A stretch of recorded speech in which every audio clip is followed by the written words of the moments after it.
lagi dengan Ibu. Kali ini di tema 2 kegemaranku, kemudian subtema 2 bernyanyi dan menari. Oke, sebelum Bu Guru lanjut ke materi, Bu Guru ingin menyapa anak-anak. Apa kabarnya anak-anak di rumah? Semoga anak-anak di rumah semuanya dalam keadaan baik-baik dan sehat ya. Nah, sekarang Bu Guru akan memulai pelajaran hari ini, yaitu kegemaranku. Gemarnya adalah menyanyi dan menari dalam pembelajaran 1 dan pembelajaran 2. Di mana dalam pembelajaran 1 dan pembelajaran 2 ini nanti ada mata pelajarannya di sana adalah bahasa Indonesia, kemudian ada matematika, ada PPKN, ada SPDP. Materi di matematika nanti itu ada anak-anak akan Bu Guru ajarkan untuk mengenal penjumlahan dan pengurangan. Kemudian di bahasa Indonesia anak-anak akan memahami atau mencermati puisi atau syair lagu yang dimana nanti karena di sini materinya adalah tentang menyanyi dan menari, tentunya akan banyak nyanyian yang anak-anak ketahui atau anak-anak akan Bu Guru kenalkan beberapa lagu yang ada dalam materi bernyanyi dan menari ini. Kemudian di pembelajaran PPKN nanti Ibu akan ajak anak-anak mengetahui atau belajar tentang aturan-aturan apa saja yang harus anak-anak lakukan di rumah dalam kehidupan sehari-hari. Kemudian pada pembelajaran SPDP nanti anak-anak akan Bu Guru ajak untuk belajar mengenal lambat dan cepatnya suatu nyanyian. Ya, tentunya dengan mengetahui atau mengenal iringan musik. Misalkan kalau musik itu temponya cepat, maka nyanyian atau gerakan dalam sebuah tarian itu harus dilakukan dengan cepat. Kalau musik atau iringannya itu lambat atau pelan, maka nyanyian atau tarian yang anak-anak lakukan tentunya dengan pelan-pelan sekali. Nah ya, oke, itu bahasan materi untuk kita kali ini. Nah, Bu Guru lanjut ke materi sekarang ya. Nah, di mana di dalam pembelajaran 1 dan pembelajaran 2 ini nanti anak-anak akan Bu Guru ajak mengenal atau menyanyikan 3 lagu. Yang pertama itu nyanyiannya berjudul Ayo Makan. Nah, seperti gambar yang ada di samping ya. Nah, pada gambar seperti yang Bu Guru tampilkan di samping. Nah, ini adalah lirik atau syair lagu yang berjudul Ayo Makan. Di mana lagu ini diciptakan oleh Pak Kasur. Nah, lagu ini mengajak anak-anak untuk atau mengajari anak-anak untuk cara makan yang benar seperti apa. Itu judul lagu Ayo Makan. Nanti kita nyanyikan bareng-bareng ya. Kemudian di lagu yang kedua, di sana ada lagu yang berjudul Pundak Lutut Kaki. Nah, kalau lagu Pundak Lutut Kaki itu bisa kita kaitkan ke dalam pelajaran menari juga bisa. Kemudian ke dalam pelajaran PJOK juga bisa kita kaitkan, yaitu dengan pelajaran gerakan non lokomotor.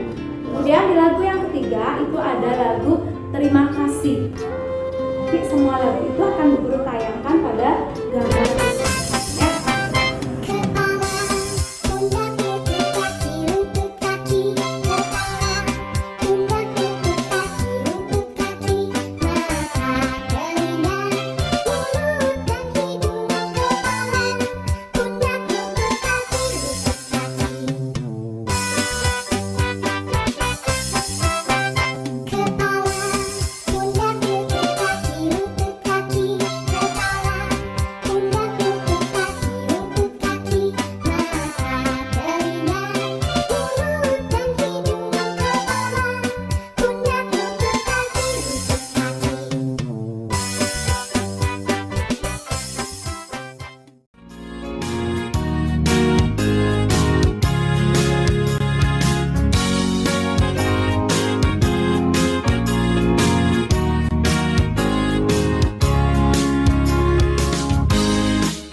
ada sisa, ayo makan bersama. Banyak-banyak makan, jangan ada sisa. Makan jangan bersuara. Banyak-banyak makan, jangan ada sisa. Ayo makan bersama.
Itu tadi 3 lagu yang Bu Guru sampaikan pada anak-anak, seperti gambar yang Bu Guru tampilkan tadi.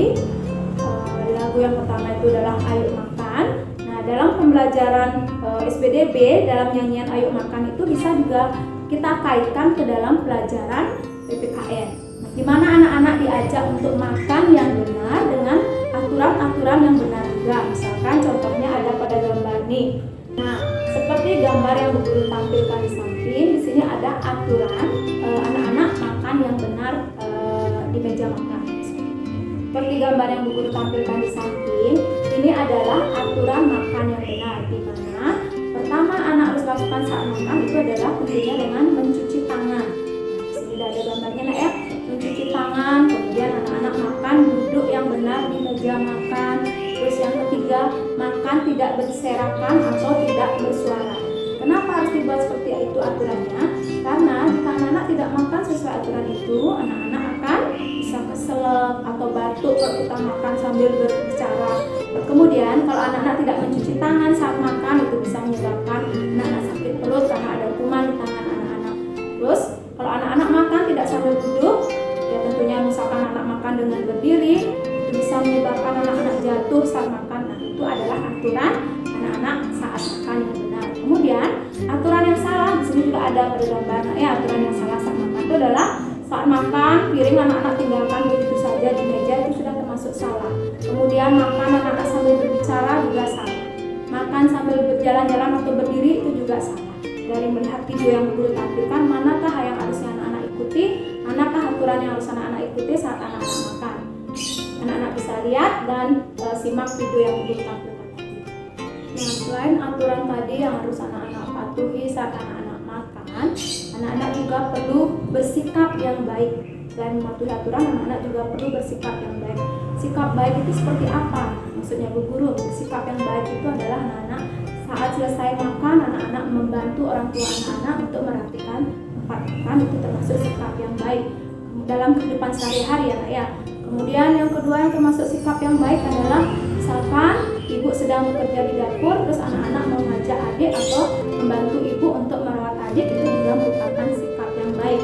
Kemudian anak-anak menjaga adik, menghibur adik, mengajari adik menyanyi, itu merupakan sikap yang baik dalam kehidupan anak-anak sehari-hari. Selain anak-anak mematuhi aturan saat anak-anak makan di rumah. Menjaga adik saat sibuk, itu juga termasuk contoh yang baik.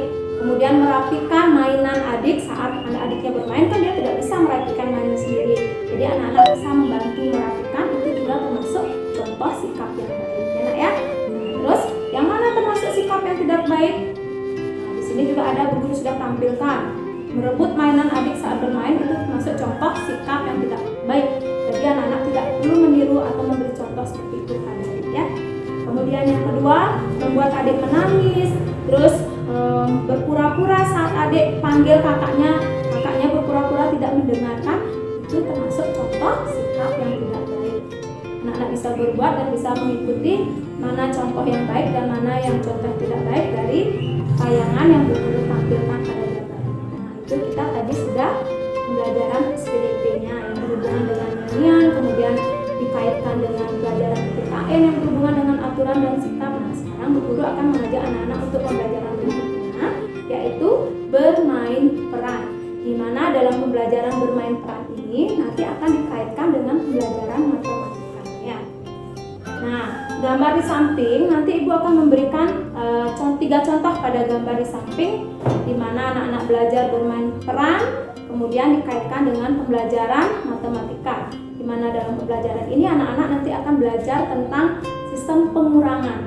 Pengurangan itu menggunakan tanda garis, nah ya, itu simbol dari tanda kurang itu adalah garis kecil yang ada pada contoh yang ditampilkan di sini, di mana kakak berperan dengan adiknya. Nah, di sini kakak mempunyai 7 pensil.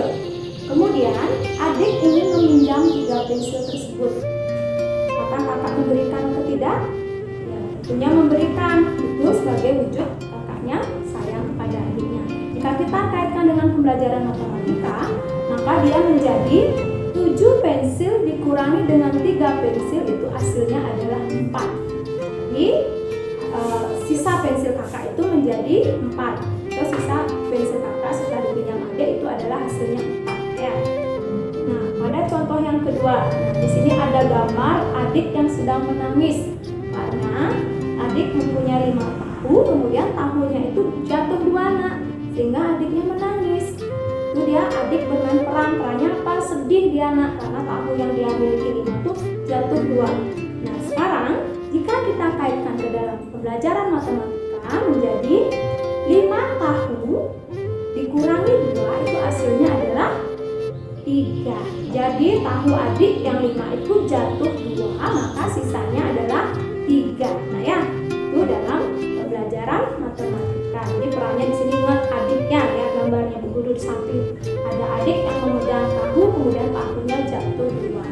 Nah, kemudian di contoh yang ketiga, nah lihat di sini perannya adalah kakak dan adik, di mana kakak memiliki 8 kartu, kemudian adik meminjamnya 4. Berapa sisanya? Nah, kita lihat di sini dalam materi matematika, yaitu 8 dikurangi 4 itu hasilnya adalah 4.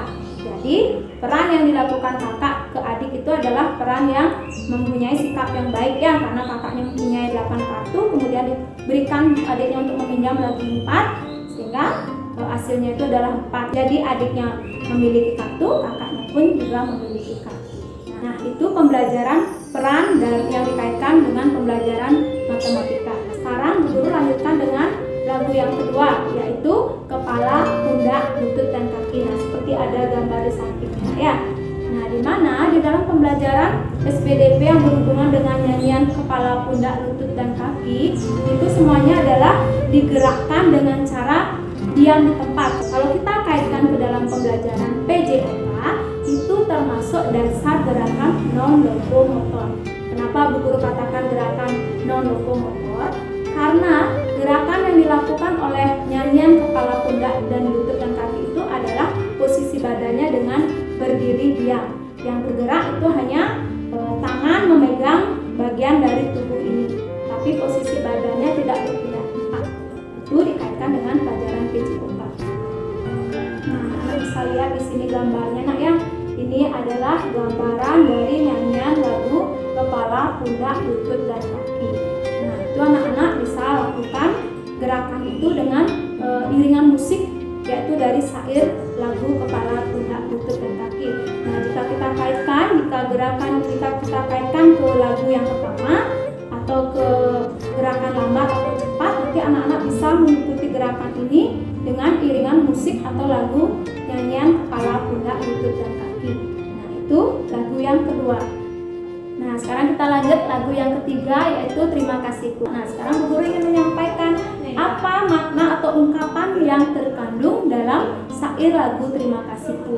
Nah, dalam lagu Terima Kasihku itu, ungkapan yang terkandung di sana adalah ungkapan terima kasih, di mana anak-anak menyampaikan rasa terima kasihnya kepada guru, di mana guru telah membimbing dan mendidik anak-anak dari tidak bisa menjadi bisa, dari tidak tahu menjadi tahu. Nah, anak-anak bisa mengucapkan atau mengungkapkan rasa terima kasih anak-anak melalui syair itu. Nah, ya seperti yang tadi kita nyanyikan bareng-bareng.